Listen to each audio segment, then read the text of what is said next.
Here to discuss Nvidia's surge is Matt Bryson. He's Senior Vice President of Equity Research and Hardware at Wedbush Securities. He just upgraded the stock to outperform from neutral and raised his price target to $490 from $290. If you're going to throw in the towel, Matt, you just got to whip it just like you did. So tell us more about where you see the prospects now. So I think it was pretty clear that there was demand on the AI side for Nvidia's data center products. I just didn't think that it was going to be quite this explosive in Q2, particularly given the lead times required to get new chips from TSM, for instance. And so now, I look at my numbers. Data center revenues have roughly doubled.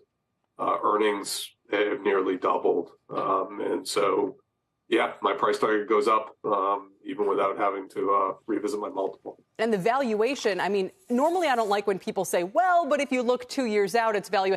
But seriously, with Nvidia, if you look about 2 years out now, its PE falls to, 30. Give me the numbers. So for me, it's actually 40 off my numbers. Having said that, depending upon how you look at their data center revenues a couple of years from now, certainly I could get more aggressive with my model. The thing with Nvidia is you step back 2 years to the last cycle, and they were roughly trading at 40 times their out year number. So it is very consistent with where the stock is traded in the past.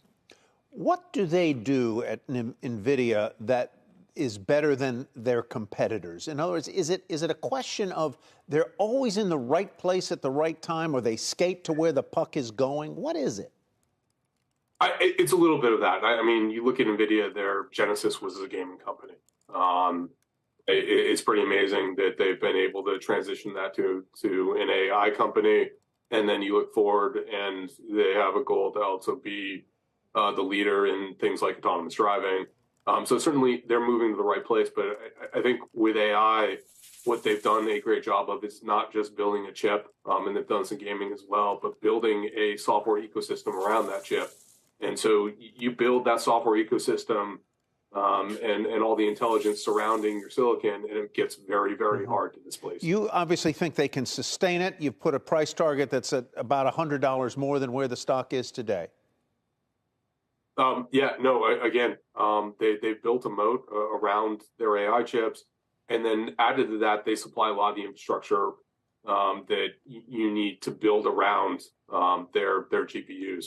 So they supply the networking now. They got that through Mellanox.